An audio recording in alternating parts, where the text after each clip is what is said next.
ایک حدیث پاک میں فرمایا کہ جو لیفٹ سائڈ والا فرشتہ ہے وہ رائٹ سائڈ والے فرشتے کا ماتحت ہے. رائٹ سائڈ والا نیکی لکھتا ہے، لیفٹ سائڈ والا گناہ لکھتا ہے. جب بندہ گناہ کرتا ہے تو لیفٹ سائڈ والا پوچھتا ہے کہ میں لکھ لوں، وہ کہتے ہیں انتظار کرو. 6 گھنٹے تک وہ فرشتہ انتظار کرتا ہے کہ اگر اس دوران یہ ریپینٹ کرتا ہے، نادم ہوتا ہے، شرمندہ ہوتا ہے تو اس کے گناہ کو لکھنے کا موقع ہی نہ آئے. گناہ کر کے بھی اگر 6 گھنٹے تک اس کو احساس نہیں ہوتا تب اس کے گناہ کی انٹری کی جاتی ہے. ایک حدیث پاک میں نبی علیہ السلام نے ارشاد فرمایا کہ جو بندہ اپنے گناہ کو برملا لوگوں کے اندر بتائے تو ایسے بندے کے گناہ کو معاف نہیں کیا جاتا. اس نے تو کھیل بنا لیا نا. اس کو کہتے ہیں ایک چوری اور دوسرا سینہ دوری. بعض لوگ ہوتے ہیں نا دوستوں کی محفل میں بیٹھ کے اپنے سیاہ کارنامے بتاتے ہیں، ہم نے یہ کیا، ہم نے یہ کیا. تو اول تو گناہ کیا، دوسرا پھر لوگوں کے درمیان بیٹھ کے اس کے تذکرے کیے. تو ایسا بندہ اس کے گناہوں کو معاف نہیں کیا جائے گا. حدیث پاک میں ہے کہ جو دن کے فرشتے ہیں وہ نرم ہوتے ہیں اور رات کے فرشتے سخت ہوتے ہیں، گرم ہوتے ہیں. یعنی دن میں غلطی کر جائے تو چونکہ کاروبار ہے، کام ہے، تو وہ فرشتے نرمی کرتے ہیں ذرا، اور اگر رات میں کرے تو فرماتے ہیں یہ تو تیرے اور تیرے رب کی عبادت کا وقت تھا، اس عبادت کے وقت میں تو نے گناہ کرنے شروع کیے تو رات کے فرشتے اس کا گناہ لکھنے میں سختی کرتے ہیں. ابن عباس نے انہوں نے اس کو روایت کیا، کنز العمال کی روایت ہے. ایک حدیث میں ہے کہ جو بندہ گناہ کر بیٹھے مگر گناہ کر کے اس کے دل کو یہ محسوس ہو میں نے اچھا نہیں کیا، میں نے برا کیا، مجھے نہیں کرنا چاہیے تھا، تو اس قسم کی اگر سچویشن اس کی فیلنگ اس کے دل کی ہے تو حدیث پاک میں ہے، عائشہ رضی اللہ عنہ فرماتی ہیں نبی علیہ السلام نے فرمایا کہ ندامت دل میں آنے پر توبہ سے پہلے اللہ اس گناہ کو معاف کر دیتے ہیں.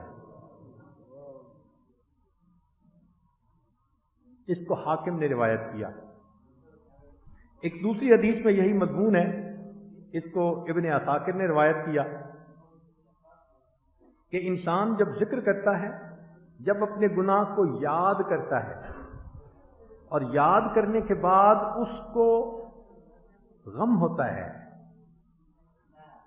حزن ہوتا ہے اس کے دل میں گناہ کو یاد کر کے، تو اس افسردگی کے اوپر بھی اللہ اس کے گناہ کو معاف فرما دیتے ہیں. ایک حدیث پاک میں نبی علیہ السلام نے ارشاد فرمایا، اس کو کنز العمال میں روایت کیا، امام بہقی نے بھی روایت کیا کہ انسان کے یہ ضروری ہے کہ وہ اللہ سے اپنے گناہوں کی تنہائی میں معافی مانگے. جو تنہائی میں اللہ سے فریاد کرتا ہے اللہ اس کی فریاد کو قبول فرما لیتے ہیں. ایک حدیث پاک جس کو حکیم ترمذی نے روایت کیا اپنی کتاب میں، انس رضی اللہ تعالیٰ عنہ فرماتے ہیں کہ نبی علیہ السلام نے ارشاد فرمایا کہ جو بندہ مجھ سے معافی مانگتا رہتا ہے میں اس بندے کے گناہوں کو معاف کرتا رہتا ہوں.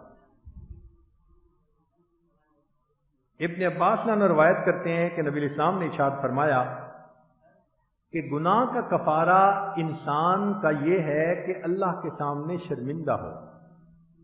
دیکھیں اصول کی بات یہ ہے کہ گناہ کے بدلے انسان کو آگ میں جلنا پڑے گا، یہ طے شدہ بات ہے.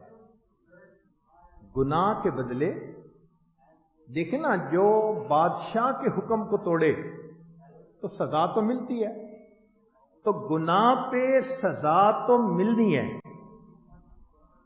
آگ میں جلنا ہے. اب فرق یہ ہے چاہے تو دنیا میں ندامت کی آگ میں جل جائے تو ادھر معافی ہو جائے گی، اگر یہاں نہ جلا تو جہنم کی آگ میں تو جلنا پڑے گا۔ اب دونوں میں سے جو آسان راستہ ہے وہ اختیار کرنا چاہیے۔ حدیث پاک میں ہے، ابو ہریرہ رضی اللہ عنہ نے روایت کیا کہ جس بندے کے دل میں اللہ کا خوف آ جائے اور اس خوف کی وجہ سے اس کے رونگٹے کھڑے ہو جائیں تو اللہ اس کیفیت کے آنے پر اس کے گناہوں کو معاف کر دیتا ہے کہ میری عظمت کی وجہ سے میرے بندے کے رونگٹے کھڑے ہو گئے۔ ایک حدیث پاک میں نبی علیہ السلام نے ارشاد فرمایا، ابو ہریرہ نے اس کی روایت کیا، حاکم کی روایت ہے کہ بعض لوگ قیامت کے دن اپنے نامہ اعمال کو دیکھیں گے تو تمنا کریں گے ہم نے زیادہ گناہ کیے ہوتے۔ عجیب بات ہے نا؟ کیوں؟ ہوا یہ ہوگا کہ انہوں نے دنیا میں گناہ کیے ہوں گے، پھر بہت نادم شرمندہ ہو کر روئے ہوں گے، اللہ نے ان کے گناہوں کو ان کی نیکیوں میں تبدیل کر دیا ہوگا، تو وہ جب نامہ اعمال میں دیکھیں گے تو تمنا کریں گے اور گناہ کیے ہوتے۔ اس لیے حدیث پاک میں ہے، ابن عمر رضی اللہ عنہ نے فرمایا، ان اللہ تعالی لینفع العبد بذنب یذنبہ، کبھی کبھی اللہ تعالیٰ بندے کو اس کی گناہ کی وجہ سے بھی نفع پہنچا دیتے ہیں، یعنی وہ معافی مانگتا ہے اور وہ اس کے لیے نیکی بن جاتا ہے۔ اور نبی علیہ السلام نے ارشاد فرمایا، ابن مبارک نے روایت کیا کہ بسا اوقات بندہ گناہ کرتا ہے اور اتنا اس پر نادم ہوتا ہے کہ وہ گناہ اس کے لیے جنت میں جانے کا سبب بن جاتا ہے۔